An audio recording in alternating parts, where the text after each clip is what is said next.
रंगों का त्योहार होली की हार्दिक बधाई। आज हम चर्चा करने जा रहे हैं लोक सेवा आयोग के दृष्टिकोण से एक अत्यंत ही प्रासंगिक और जीवंत अध्याय जिसका नाम है स्थानीय स्वशासन, पंचायती राज एवं विकेंद्रीकरण। अर्थात वह शासन जिसके माध्यम से देश की जनता जन सरोकार रखते हुए अपना शासन खुद अपने हाथों से करे। हमारे देश के महानतम पुरुष महात्मा गांधी का कहना था कि भारतवर्ष की आत्मा गांव में बसती है। देश के 6 लाख गांव, 2.5 लाख ग्राम पंचायत भारत राष्ट्र के निर्माण में एक महत्वपूर्ण भूमिका का निर्वहन करते हैं। स्थानीय सरोकार का गांधी जी का अनुराग, स्थानीय स्वशासन के प्रति गांधी जी का अनुराग इसी से समझा जा सकता है, जिसमें उन्होंने अपने एक प्रसिद्ध कथन में कहा था कि भारत की आज़ादी का मतलब होना चाहिए समूचे भारत की आज़ादी। आज़ादी की शुरुआत सबसे नीचे से होनी चाहिए, अंतिम पायदान से होनी चाहिए। इस तरह गांव एक गणराज्य होगा। अर्थात जब शासन की शुरुआत गांव से होगी तो हर गांव एक गणराज्य होगा। ठीक वैसा गणराज्य जैसे कि भारत एक गणराज्य है। हर गांव के पास अपनी संप्रभुता होगी। उसे निर्णय लेने में, निर्णय को क्रियान्वयन कराने में किसी अन्य बाहरी ताकतों की आवश्यकता नहीं पड़ेगी। मौजूदा दौर में, मौजूदा आधुनिक राज्य में लैटिन अमेरिका का एक देश ब्राजील अक्षरशः गांधी के सपनों के पंचायती राज की स्थापना के माध्यम से लोकोचार के लिहाज से स्थानीय स्वशासन को बढ़ावा देता रहा है। गांधी जी आगे कहते हैं इस तरह हर एक गांव गणराज्य होगा। इसका मतलब है हर गांव को आत्मनिर्भर और अपने मामलों में खुद को निपटारे की काबिलियत होनी चाहिए, योग्यता होगी। अनगिनत गांव में बने इस ढांचे से आगे की ओर ऊपर बढ़ने में सहायता मिलेगी। अर्थात गांधी का कहना है कि हमारे देश के 2.5 लाख ग्राम पंचायत, 6 लाख गांव में एक परंपरागत रूप से एक ऐसा ढांचा बना हुआ है जिसके माध्यम से समाज अपनी समस्याओं को स्वतः सुलझा लेता है। और संभवतः इसी से प्रेरित होकर महान साहित्यकार प्रेमचंद ने पंच परमेश्वर की रचना की थी। और जिन लोगों के लिए बिहार लोक सेवा आयोग के मुख्य परीक्षा में शामिल होना है उनके लिए मैं यहाँ एक विशेष सुझाव देना चाहूँगा कि प्रेमचंद की पंच परमेश्वर नामक कहानी बिहार सरकार द्वारा पंचायती राज अधिनियम के अंतर्गत ग्राम कचहरी के लिए सुझाई गई पुस्तिका में शामिल किया गया है। गांधी जी आगे कहते हैं जीवन एक पिरामिड की तरह होगा। अर्थात जब हम स्थानीय स्वशासन की शुरुआत कर देते हैं तो जीवन एक पिरामिड की तरह होगा जिसमें शीर्ष आधार पर टिका होता है। अर्थात किसी भी बुनियाद की मजबूती का आधार उसकी सबसे कमजोर ईंट होती है। उसी प्रकार स्थानीय स्वशासन देश की एकता, अखंडता, आत्मा, अस्मिता और आबरू के रक्षार्थ कार्य करेगा। बहरहाल अब हम आते हैं पंचायती राज की ऐतिहासिक पृष्ठभूमि पे। भारतवर्ष में पंचायती राज का विकास कैसे हुआ मौजूदा रूप में? सर्वप्रथम वर्ष 1881 लॉर्ड रिपन भारत के वायसराय हुआ करते थे, भारत के गवर्नर जनरल हुआ करते थे और उन्होंने सबसे पहले भारत में स्थानीय स्वशासन की कल्पना की थी। हमें सबको पता है कि 28 दिसंबर 1885 को भारतीय राष्ट्रीय कांग्रेस की स्थापना हुई और भारतीय राष्ट्रीय कांग्रेस अंग्रेजी हुकूमत पे बार बार यह दबाव बनाने की कोशिश करती थी कि गांवों को अधिकतम अधिकार सौंपे जाए। इसी कड़ी में वर्ष 1919 में आया Montagu Chelmsford Act. Montagu Chelmsford Act 1919 के माध्यम से देश के कई प्रांतों में स्थानीय स्वशासन को बढ़ावा देने का काम किया गया। इसकी अगली कड़ी में वर्ष 1935 भारत शासन अधिनियम में पंचायती राज को, स्थानीय स्वशासन को एक महत्वपूर्ण कंटेंट के रूप में शामिल किया गया था और देश की आज़ादी के उपरांत संविधान सभा द्वारा स्थानीय स्वशासन ग्राम पंचायत को संविधान के भाग 4 राज्य नीति के भाग 4 के अंतर्गत राज्य नीति के निदेशक तत्व directory principles of state policies, जो कि आर्टिकल 36 से शुरू होकर 51 तक होती है, इसके तहत आर्टिकल 40 का जो कैप्शन दिया गया, का जो शीर्षक दिया गया, वह था पंचायत, अर्थात एक ऐसी संस्था जहां लोग अपना शासन खुद करने में सक्षम होगा और आज़ाद भारत के लिए एक नई दशा और नई दिशा देने में कामयाबी होगा। बहरहाल स्वतंत्रता प्राप्ति के बाद, संविधान लागू होने के बाद पहली बार महात्मा गांधी के सपनों को साकार करने के उद्देश्य से स्वतंत्र भारत में 2 अक्टूबर 1952 को एक ऐतिहासिक कदम उठाते हुए भारत के राजनीतिक व्यवस्था में एक मील का पत्थर स्थापित करते हुए कम्युनिटी डेवलपमेंट प्रोग्राम, सामुदायिक विकास कार्यक्रम की शुरुआत की गई। इसका उद्देश्य एक तरह से पंचायतों के लिए पूर्व पीठिका तैयार करना था, पंचायती राज के लिए एक आधार तैयार करना था। स्वयं प्रधानमंत्री नेहरू ने भारत की राजधानी दिल्ली के सटे एक गांव अलीपुर में फावड़ा चलाकर अपने समाज के लिए अपना मेहनत का कार्य करने का काम करके राष्ट्र के समक्ष एक एग्जाम्पल प्रस्तुत करने का काम किया था। कम्युनिटी डेवलपमेंट प्रोग्राम के माध्यम से लगा कि और भी बेहतर तरीके से इस देश में पंचायती राज को अमली जामा पहनाया जा सकता है। ऐसे में वर्ष 1956 में संविधान सभा के सदस्य रहे बलवंत राय मेहता की अध्यक्षता में एक समिति का गठन किया गया और वह समिति उन्हीं के नाम पर बलवंत राय समिति के नाम से जानी जाती है। इस समिति ने वर्ष 1959 में अपने दिए गए सुझाव में सरकार से सिफारिश की कि इस देश में, भारत में त्रिस्तरीय 3 टियर पंचायती राज की स्थापना की जानी चाहिए। पहला स्तर जो हो वह ग्राम पंचायत का स्तर हो, दूसरा जो स्तर हो वह ब्लॉक पंचायत हो, अर्थात जिसमें प्रखंड पंचायत कहते हैं, और तीसरा जो सबसे ऊपरी स्तर हो वह जिला पंचायत, जिला परिषद का स्तर हो, अर्थात पंचायती राज का ढांचा विलेज पंचायत, ब्लॉक पंचायत और डिस्ट्रिक्ट पंचायत, जिला पंचायत के रूप में कामना की गई।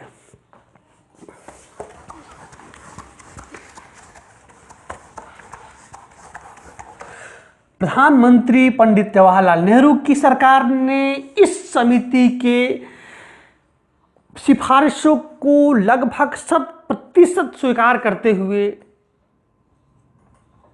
2 अक्टूबर 1959 को महात्मा गांधी की पुण्यतिथि के अवसर पे, गांधी जी के पुण्यतिथि के अवसर पे राजस्थान राज्य के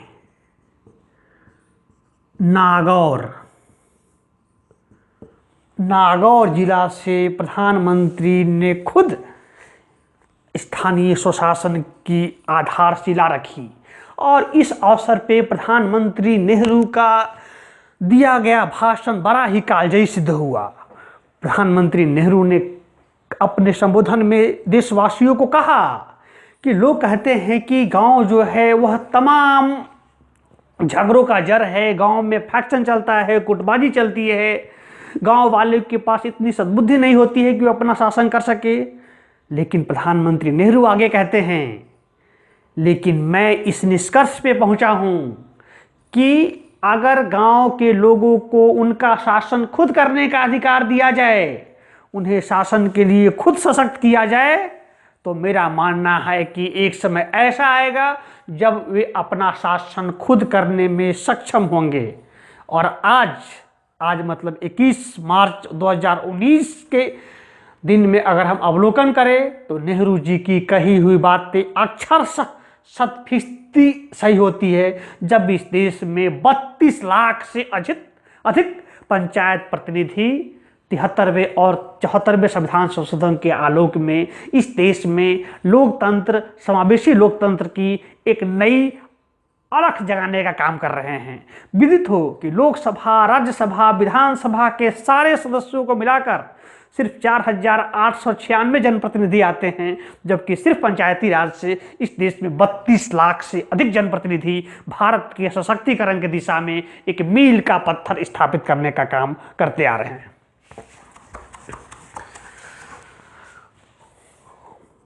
2 अक्टूबर 1959 को पंचायती राज्य की स्थापना तो हो गई। नियम यह बनाया गया कि प्रत्येक 5 साल बाद चुनाव होगा, लेकिन जैसा कि हमें पता है, भाग 4 के अंतर्गत राज्य नीति के निर्देशक तत्व के तहत जितने भी आर्टिकल्स हैं 36 से 51 तक, वह वाद योग्य नहीं हैं, अर्थात उनके अनुपालन नहीं होने की स्थिति में हम सर्वोच्च न्यायालय का दरवाजा नहीं खटखटा सकते हैं। ऐसे में देखा गया कि पंचायती राज कागज पे तो थी, निर्वाचन भी होते थे, लेकिन पूरी तरह से फंक्शनल नहीं थी। जो पंचायती राज्य से जो सपना था, जो उद्देश्य थी, जो आस्थाएं थी, वह फलीभूत नहीं हो रही थी। इसके कई कारण रहे होंगे। संभव है कि हमारे शासन के पास उस समय राष्ट्र की एकता, अखंडता के लिए अन्य प्राथमिकताएं ज़्यादा महत्वपूर्ण रही होगी। बहरहाल विक्टर ह्यूगो का कहना है कि दुनिया में जब जिस विचारधारा के लागू होने का समय आता है तो उससे कोई ताकत नहीं रोक सकती है। यह श्रृंखला आगे बढ़ी। वर्ष 1978 में तत्कालीन जनता पार्टी की सरकार, जिसके प्रधानमंत्री मोरारजी भाई देसाई थे, उन्होंने 1978 में अशोक मेहता जो फ्रीडम फाइटर थे, समाजवादी नेता थे, इनके नेतृत्व में एक समिति का गठन किया और इन्हें पंचायती राज के बारे में नई तरह की सिफारिश करने को कहा गया। अशोक मेहता समिति ने अपनी सिफारिश में 2 स्तरीय पंचायती राज की बात कही। पहला एक मध्यमार्गीय स्तर पे और दूसरा जिला स्तर पे। उन्होंने ग्राम पंचायत स्तर की बात नहीं की थी। 1980 में इस समिति द्वारा भारत सरकार को अपना रिपोर्ट दिया गया। सरकार ने इस रिपोर्ट को लागू करना उचित नहीं समझा। अब पंचायती राज की दिशा में सबसे बड़ा महत्वपूर्ण कदम होता है प्रधानमंत्री, डायनेमिक युवा प्रधानमंत्री राजीव गांधी जी के समय में। वर्ष 1984 से लेकर 89 के अपने प्रधानमंत्री काल में प्रधानमंत्री राजीव गांधी ने स्थानीय स्वशासन को मजबूती प्रदान करने के लिए महती काम किया। बहुत सारे समितियों का गठन हुआ पंचायती राज के संदर्भ में। बलवंत राय मेहता, अशोक मेहता, इससे पहले 1964 में सादिक अली समिति का गठन हुआ था। कालांतर में प्लानिंग कमीशन द्वारा JB के राव की अध्यक्षता में समिति बनाई थी। वर्ष 1985 में लक्ष्मीमल सिंघवी के नेतृत्व में समिति बनाई गई थी और अंतिम रूप से जिस एक समिति ने पंचायती राज के दिशा में सबसे बड़ा महत्वपूर्ण योगदान दिया, वह समिति थी पीके थुंगन समिति। बहुत इंपॉर्टेंट है, आप लोग नोट भी कर सकते हैं। पीके थुंगन समिति 1989। ज्ञात हो कि पीसी थुंगन अरुणाचल प्रदेश राज्य के पूर्व मुख्यमंत्री रहे थे, बाद में केंद्रीय कैबिनेट मंत्री रहे थे। इस समिति ने अपने सिफारिश में भारत सरकार से को प्रस्ताव दिया कि पंचायती राज को, स्थानीय स्वशासन को अगर शासन में विकेंद्रीकरण लाना है तो ऐसी स्थिति में सबसे पहला आवश्यक कार्य है कि पंचायतों को संवैधानिक दर्जा प्रदान किया जाए। जिस प्रकार संविधान के भाग 15 में आर्टिकल 324 से लेकर 329 तक चुनाव आयोग और चुनाव आयोग के कार्यों, अधिकारों, फंक्शंस के बारे में चर्चा किया गया है, उसी प्रकार थुंगन समिति के प्रतिवेदन के बाद निश्चित किया गया कि देश में पंचायती राज को अमली जामा पहचानने के लिए संविधान में संशोधन किया जाएगा।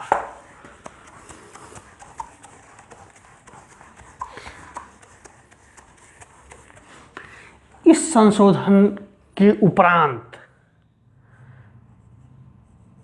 2 प्रकार के संविधान संशोधन प्रस्तुत किए गए। एक 73वां संविधान संशोधन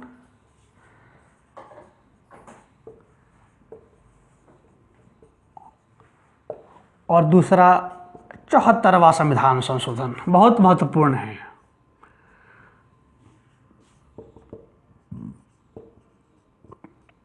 तिहत्तरवां संविधान संशोधन जहां ग्राम की बात करता है, विलेज की बात करता है, और इस 74वां संविधान संशोधन शहरों की बात करता है, नगरों की बात करता है, नगर पंचायत की बात करता है, नगर परिषद की बात करता है और कुल मिलाकर नगर पालिका की बात करता है।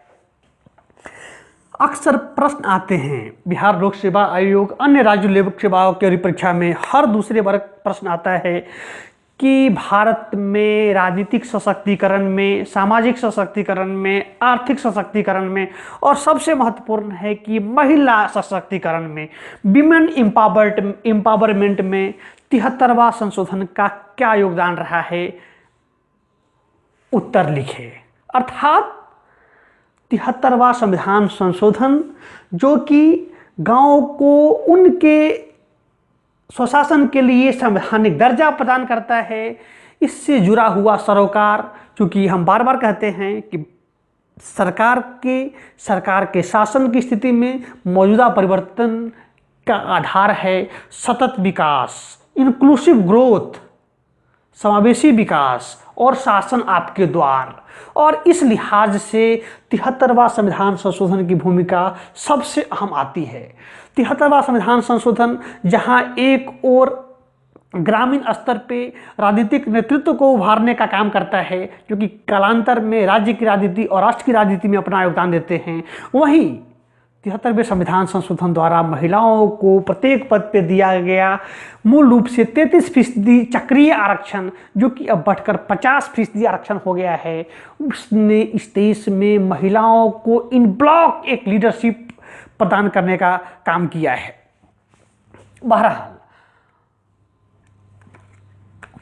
हम चर्चा करते हैं 73वां संविधान संशोधन पे।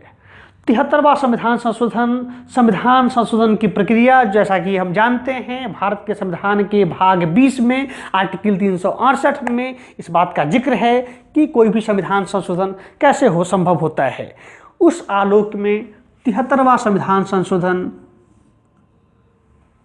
संसद के दोनों सदन के माध्यम से राष्ट्रपति के हस्ताक्षर होने के बाद 24 अप्रैल 1993, बहुत ऐतिहासिक तिथि है भारत के इतिहास में, 24 अप्रैल 1993 को भारत सरकार द्वारा 73वां संशोधन को नोटिफाई कर दिया गया। और आज हम पूरा देश इस दिवस को पंचायती राज दिवस के रूप में मनाते हैं।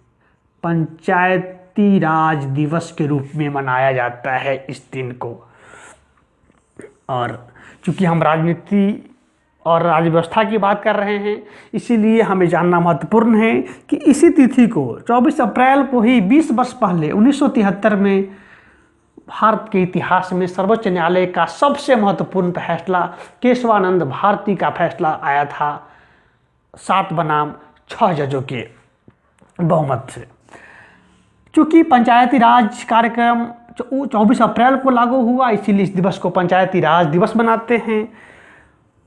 और पंचायती राज कार्यक्रम के तहत 73वां संशोधन पारित होने के बाद संविधान में एक नई अनुसूची 11वीं अनुसूची को शामिल किया गया।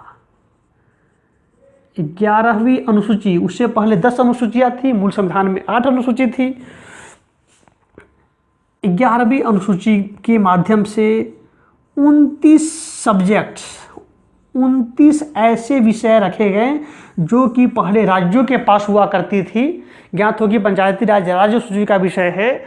पंचायतों को के लिए 29 विषय, 29 आइटम्स डेलीगेट किए गए कि राज्य विधानसभा, राज्य सरकार द्वारा आवश्यकता पड़ने पर सुविधा अनुसार इन 29 विषयों में से जितने अधिकतम विषय हो सके वे पंचायती राज को, 3 टियर पंचायतों को उनके लिए नियम बनाने, कानून बनाने, उन्हें जलकर वसूलने इत्यादि के लिए प्रस्तुत किया जाएगा।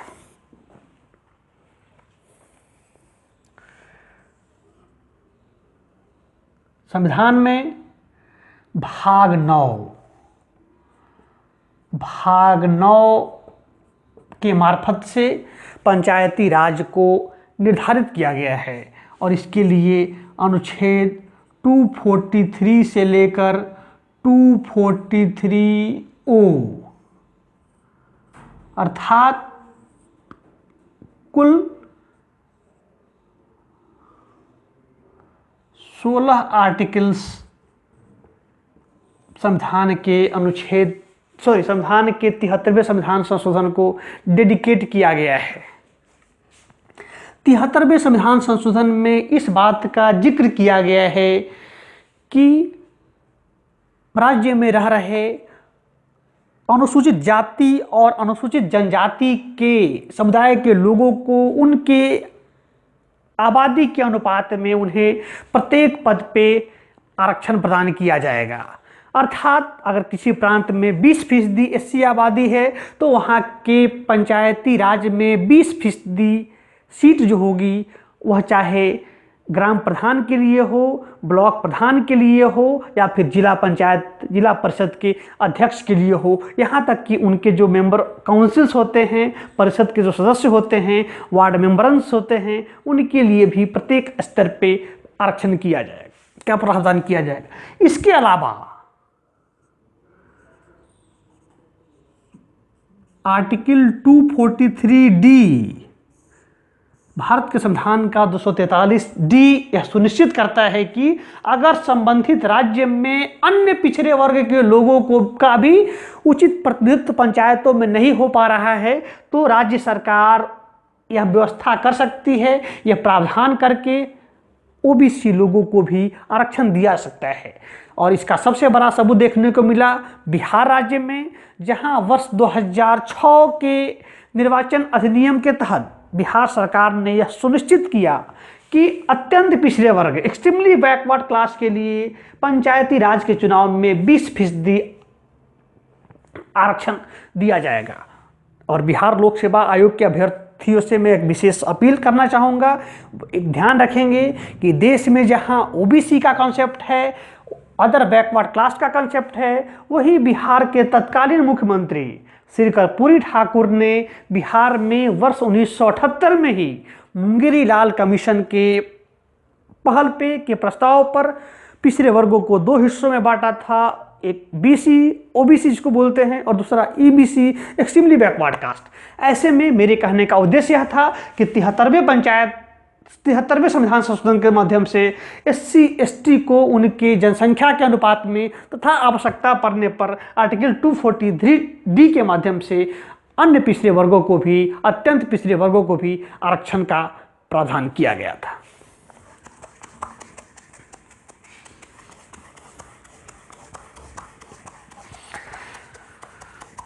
अब हम जिक्र करते हैं संविधान संशोधन 74वें का। आखिर दोनों में क्या बुनियादी अंतर है? कभी कभी आपको ऐसा अनुभव होगा, महसूस होगा कि 74वां संविधान संशोधन जो है वह 73वें संविधान संशोधन का एक रिप्लिका है, उसका जीरोक्स है, उसका फोटोकॉपी है। बस अंतर कुछ मूलभूत बेसिक अंतर है, और मूलभूत अंतर यह है 73वां जरा गाँव के लिए था, वही 74वां संशोधन जो है वह शहरों के लिए है, नगरों के लिए है। अब हम कैसे समझेंगे कि शहर कौन है, गांव क्या है, नगर क्या है, नगर पंचायत क्या है, नगर परिषद क्या है, नगर निगम क्या है? तो इसके लिए हमें चलना होगा प्रत्येक 10 वर्ष पे भारत में होने वाले जनगणना पर, जिसे हम सेंसस कहते हैं। और क्या विडंबना है कि इस देश में भी पंचायती राज की शुरुआत वर्ष 1881 में लॉर्ड रिपन के प्रयास से हुआ था, और इस देश में पहला वास्तविक या पहला रूटीन जनगणना भी 1881 में ही शुरू किया गया था। यद्यपि पहला जनगणना 1872 में हो चुका था, लेकिन कंटिन्यूटी में शुरुआत जब गिनती की जाती है तो जनगणना की शुरुआत भी 1881 में ही होती है। अभी तक देश में 15 जनगणना हो चुके हैं, 16वीं जनगणना 2021 में होगी। बहरहाल देश में हर 10 वर्ष के बाद किए जाने वाले जनगणना में यह सुनिश्चित किया जाता है कि कितना क्षेत्र गांव है, कितना शहर है, कितने लोग शहरी आबादी हैं, कितने लोग ग्रामीण आबादी हैं। अब हम आते हैं तो 74वां संविधान संशोधन जो था उसमें कहा गया कि शहरों की परिभाषा क्या होगी। हम शहरों किसे मानेंगे कि वह शहर है और वह गांव है? ऐसे में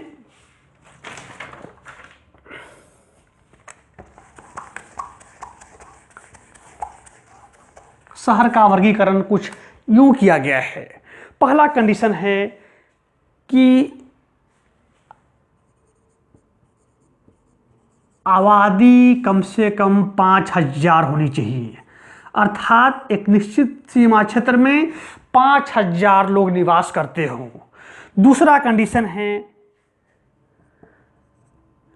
कि कुल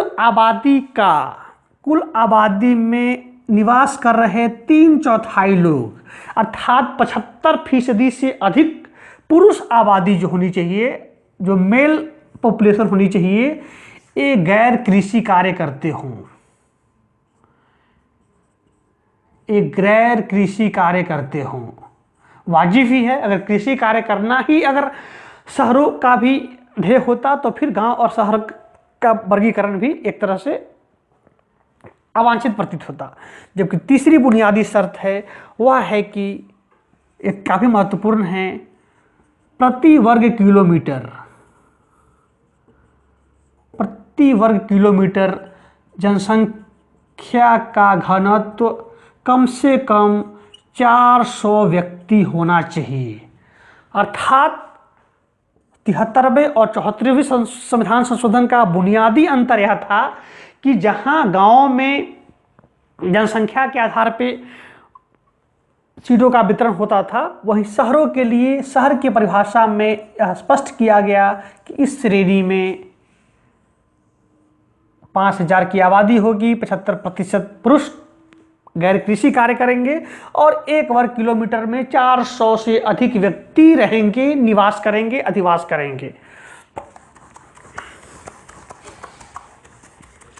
अब 74वें संविधान संशोधन के अंतर्गत शहरों को भी 3 श्रेणियों में बांटा गया था।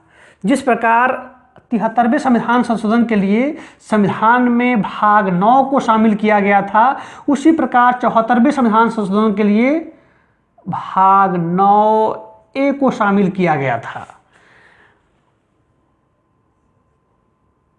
74वां संविधान संशोधन 1 जून 1993 को भारत सरकार द्वारा अधिसूचित किया गया और उसी आलोक में प्रत्येक वर्ष 1 जून को शहरी निकाय दिवस मनाए जाते हैं। गांव के लिए 24 अप्रैल को पंचायती राज दिवस मनाया जाता है, जबकि शहरों के लिए 1 जून 1993 को यह विधेयक अंतिम रूप से लागू हुआ था, इसीलिए इस दिवस को शहरी निकाय दिवस मनाते हैं। अब जरा हम ध्यान देते हैं कि शहरी निकाय में भी पंचायती राज की तरह 3 अंग थे। पहला जो सबसे निचली स्तर पे था उसे हम बोलते हैं नगर पंचायत। अच्छा हाँ, एक चीज़ और, 74वें संविधान संशोधन का जो शीर्षक था वह शीर्षक है नगर पालिका। 73वें का शीर्षक था ग्राम पंचायत और इसका शीर्षक है नगर पालिका। अब नगर पालिका को 3 हिस्सों में बांटा गया है। सबसे छोटे अवयव को नगर पंचायत के नाम से जानते हैं। इसके लिए 10,000 से 20,000 की आबादी चाहिए। दूसरा जो मध्यवर्गीय स्थल है उसको बोलते हैं नगर परिषद। इसके लिए 20,000 से लेकर 3 लाख की आबादी अपरिहार्य है, जबकि नगर निगम के लिए 3 लाख से 10 लाख की आबादी, और जो शहर 10 लाख से बड़े होते हैं उन्हें महानगर की उपाधि दी जाती है। अर्थात वे बड़े शहर होते हैं, मैग्नेट शहर होते हैं, जो लोगों को अपनी तरफ आकर्षित करते हैं, रोजगार के लिए, शिक्षा के लिए, अध्ययन के लिए, तमाम चीज़ों के लिए।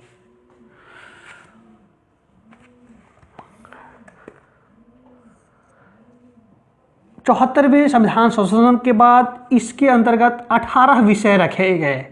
जिस प्रकार पंचायती राज में 29 विषय थे, उसी प्रकार शहरी निकाय में 18 विषय रखे गए।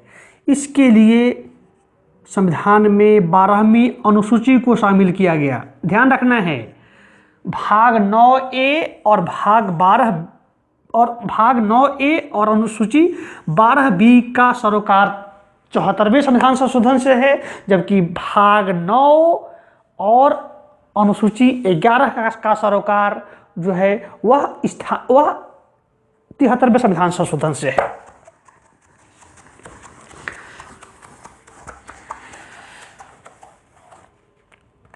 पंचायतों के लिए, शहरी के लिए भी, नगरीय के लिए भी यह आवश्यक रहा गया है कि वे वर्ष में 4 दिन, एक वर्ष में 4 दिन ऐसा होगा जब निश्चित रूप से ग्राम सभा की बैठक होगी, आम सभा की बैठक होगी।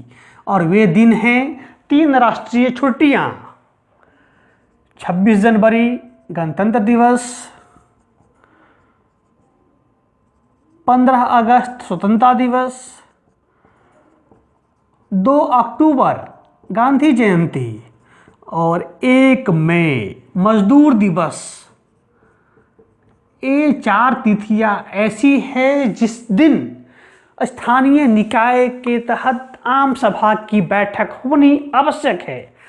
तो एक पंचायत में निवास करने वाले तमाम मतदाता जिनकी उम्र 18 वर्ष से अधिक हो, महिला पुरुष, वे तमाम लोग आपस में बैठ के पंचायत के आने वाले एजेंडा, पहले की उपलब्धियां एवं अन्य सरोकारों पे विमर्श करते हैं। यही बैठकें आम सभा की बैठकें कहलाती है। अब प्रश्न है कि जब यह सुनिश्चित हो गया कि पंचायतों का चुनाव संवैधानिक दर्जा प्राप्त होने के बाद प्रत्येक 5 वर्ष के बाद होना आवश्यक है, तो ऐसे में पंचायती राज अधिनियम में ही यह प्रस्ताव किया गया कि प्रत्येक राज्य में नियत अवधि के बाद पंचायतों का चुनाव को सकुशल संचालन के लिए एक राज्य निर्वाचन आयोग, SEC, state election commission, article 243K में इसका जिक्र किया गया है। प्रत्येक राज्य में एक स्टेट इलेक्शन कमीशन, राज्य निर्वाचन आयोग का गठन किया जाएगा, जो कि स्थानीय निकाय 73वें और 74वें के लिए चुनाव संपन्न कराएगा। 5 वर्ष से पहले अगर सीट रिक्त हो जाते हैं तो ऐसी स्थिति में 6 माह के अंदर चुनाव कराया जाना आवश्यक है। और जैसा कि हम भारत निर्वाचन आयोग में स्पष्ट कर चुके हैं कि उस आयोग से स्टेट इलेक्शन कमीशन का कोई सरोकार नहीं है। राज्य निर्वाचन आयोग देश के भारत निर्वाचन आयोग का राज्य में प्रतिनिधि नहीं होता है। यह एक स्वतंत्र निकाय है जिसका सरोकार सिर्फ पंचायत और शहरी निकाय का चुनाव कराना होता है। 97 संशोधन पारित होने के बाद जब से सहकारिता को भारत में संवैधानिक दर्जा दे दिया गया है, उसके उपरांत सहकारिता cooperative PACS primary agriculture cooperative society का चुनाव भी संपन्न कराना स्टेट इलेक्शन कमीशन के तहत आ गया है। दूसरा जो पहलू है, महत्वपूर्ण पहलू है, वह है SFC state finance commission, state finance commission, राज्य वित्त आयोग। अर्थात जिस प्रकार संविधान के अनुच्छेद 280(1) के तहत केंद्र और राज्यों के बीच संसाधनों का निर्धारण करने के लिए हर 5 वर्ष के बाद भारत के राष्ट्रपति के द्वारा एक वित्त आयोग का गठन किया जाता है। मौजूदा दौर में 15वां वित्त आयोग कार्यरत है जिसके अध्यक्ष नंदकिशोर सिंह हैं। उसी प्रकार राज्य और स्थानीय निकायों के बीच संसाधनों के हिस्सेदारी को लेकर प्रत्येक 5 वर्ष के बाद संविधान के अनुच्छेद 243(I) के तहत राज्य वित्त आयोग का गठन होता है, जो राज्यों के द्वारा स्थानीय निकायों को दी जाने वाली राशि के बारे में नियम कानून तय करता है, बनाता है। ज्ञात हो कि अभी 2 दिन पहले ही भारत के रिजर्व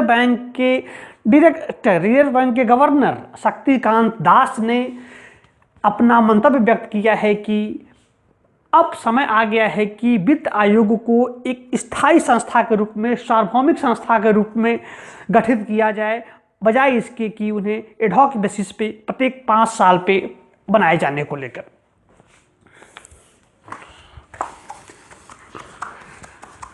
वर्ष 2012 में एक महत्वपूर्ण घटना के तहत भारत सरकार द्वारा महिलाओं को पंचायती राज में दिया जाने वाला 1/3 आरक्षण 33% चक्रीय आरक्षण की सीमा को बढ़ाकर 50% कर दिया गया है। अर्थात मौजूदा दौर में आधे सीटों पे महिलाओं का चुनाव लड़ना सुनिश्चित है। यह सुनिश्चित है कि 32 लाख पदों में से 16 लाख पदों पे जो निर्वाचन होगा उसके लिए महिलाएं ही अधिकृत होंगी, महिलाएं ही उस पद को संभालेगी, जो कि दुनिया के किसी भी हिस्सों में महिला सशक्तिकरण के लिए ऐसा उदाहरण देखने को नहीं मिलता है।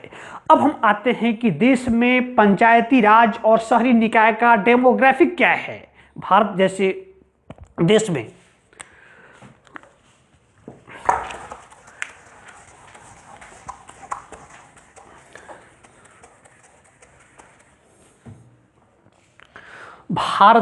मौजूदा समय में 700 से अधिक जिला परिषद हैं, डिस्ट्रिक्ट काउंसिल्स,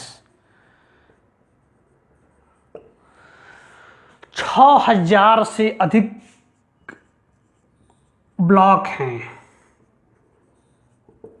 प्रखंड, और 2.5 लाख प्लस ग्राम पंचायत हैं, विलेज पंचायत है।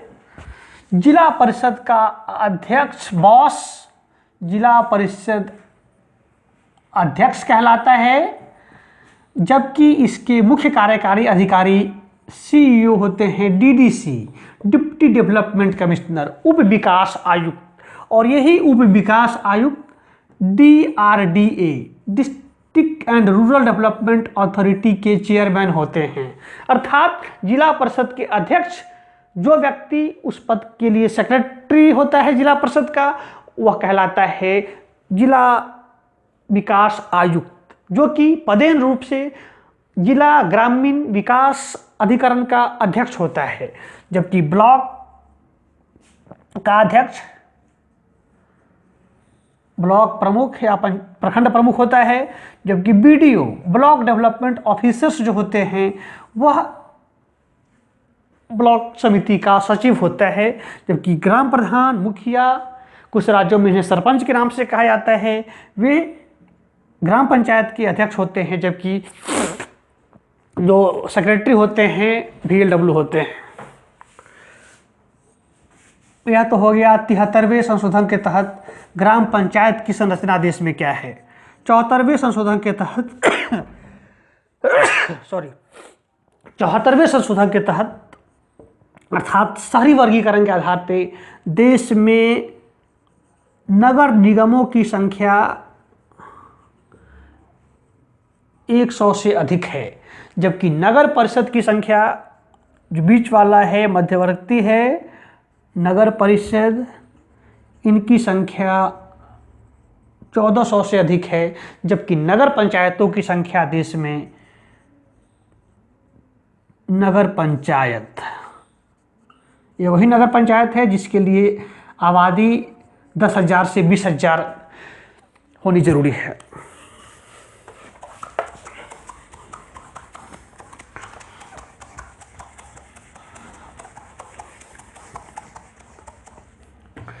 अब एक अन्य महत्वपूर्ण विषय आता है, वह है कि 73वें और 74वें संविधान संशोधन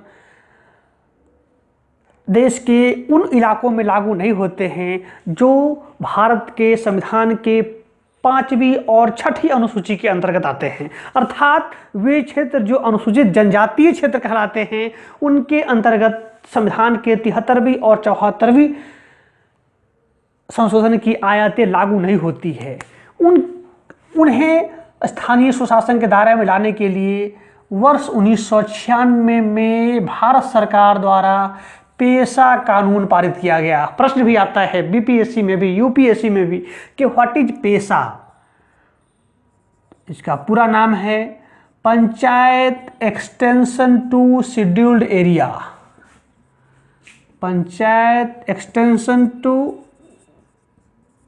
शेड्यूल्ड एरिया अर्थात आदिवासी क्षेत्रों में पंचायतों की पहुंच सुनिश्चित करने के लिए पेशा कानून 1996 में लागू किया गया, जो कि वर्तमान में देश के 93 से अधिक जिलों में सफलतापूर्वक कार्य कर रहा है। इसके अलावा यहाँ एक चीज़ जानना और महत्वपूर्ण है, FRA 2005 forest right act doctor Manmohan Singh प्रधानमंत्री के कार्यकाल में वन अधिकार कानून 2005 के माध्यम से यह सुनिश्चित किया गया कि जब किसी भी जनजातीय इलाकों जो 5वीं और 6ठी अनुसूची के अंतर्गत आते हैं उनके जमीन अधिग्रहण से पहले पंचायत की सहमति लेना आवश्यक है। पंचायत की सहमति से मतलब सिर्फ ग्राम पंचायत के जो सरपंच या मुखिया की सहमति पर्याप्त नहीं होगी, उसके लिए उन्हें ग्राम सभा की बैठक में इस बात की स्वीकृति अनुमोदन प्राप्त करना आवश्यक होगा।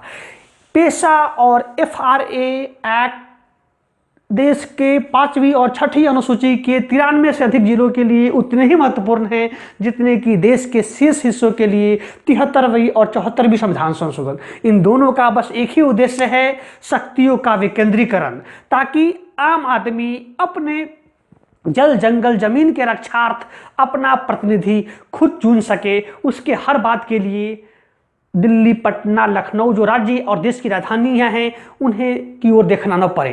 तब सही अर्थों में जाकर गांधी जी का जो सपना था कि देश के 2.5 लाख गांव जो सदियों से एक परंपरा के रूप में चलते आ रहे हैं, वे प्रत्येक पंचायत में एक गणराज्य बनने की संभावना है।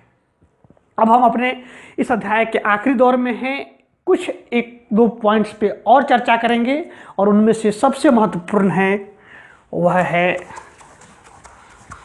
Social auditing. सोशल ऑडिटिंग, सामाजिक अंकेक्षण।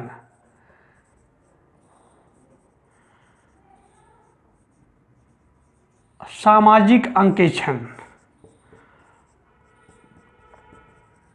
दरअसल पंचायती राज के लिहाज से यह एक नया विषय है, लेकिन बहुत जीवंत विषय है।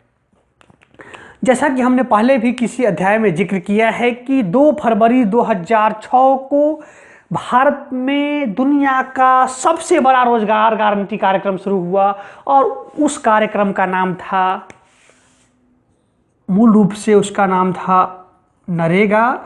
बाद में यह महात्मा गांधी के नाम से Mahatma Gandhi National Rural Employment Guarantee, जो कि पहले स्कीम था, बाद में एक्ट बन गया। इसकी शुरुआत 2 फरवरी 2006 को तत्कालीन प्रधानमंत्री डॉक्टर मनमोहन सिंह द्वारा तत्कालीन आंध्र प्रदेश राज्य के अनंतपुर जिला से शुरू की गई थी।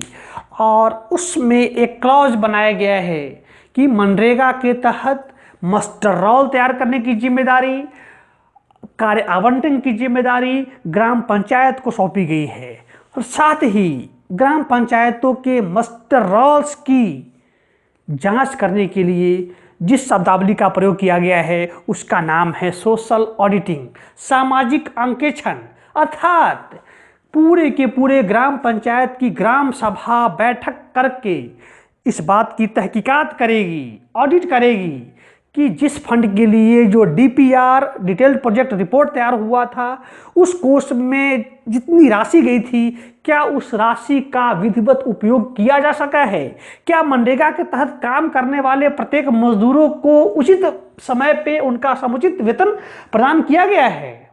अर्थात विकेंद्रीकरण की दिशा में, शासन आपकी द्वार की दिशा में एक और शानदार पहल करते हुए सामाजिक अंकेक्षण के माध्यम से शासन में पारदर्शिता, गुणवत्ता, सुशासन एवं उत्तरदायित्व की भावना लाने का प्रयास किया गया था।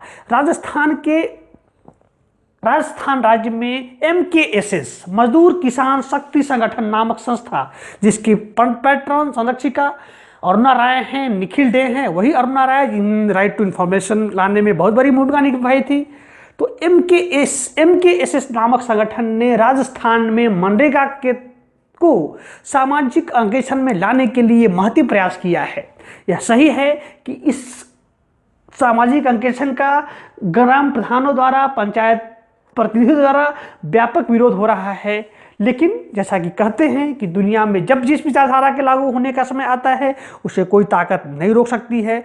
ऐसे में भारत में 1881 से शुरू हुआ पंचायती राज कार्यक्रम लगभग 140 वर्ष की यात्रा पूरी करने के बाद आज इस निष्कर्ष पे पहुंचा जा सकता है कि भारत में स्थानीय स्वशासन विकेंद्रीकरण की अवधारणा व्यापक स्तर पे साकार हुई है। हाँ, कुछ अपवादें आती हैं कि महिलाओं के नाम पे उनके पति मुखिया पति, सरपंच पति या फिर तमाम तरह की लोग जो होते हैं शासन करते हैं, लेकिन कहते हैं ना कि अपवाद हमेशा आमंत्रित होता है। Exceptions are always invited, they are never avoided.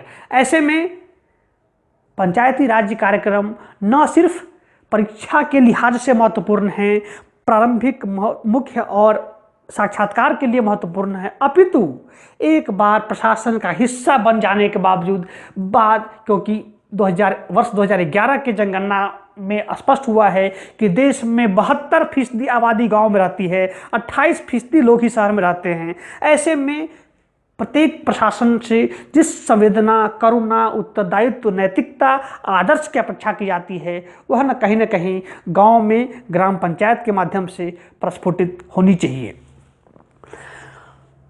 आज के लिए धन्यवाद। हम लोग अगले क्लास में किसी अन्य टॉपिक पे आप लोग के सामने प्रस्तुत होंगे। बस आपसे एक आग्रह है कि आपको जो विषय, जो टॉपिक अनुकूल लगे, आप जिसकी अपेक्षा कर रहे हैं उसको हमें संदेश के माध्यम से कमेंट बॉक्स में डालें, ताकि हम आपके लिए और बेहतर तरीके से, समयबद्ध तरीके से, प्रासंगिक तरीके से, उत्तर लेखन के उद्देश्य से आपके सामने प्रस्तुत हो सके। धन्यवाद। नमस्कार।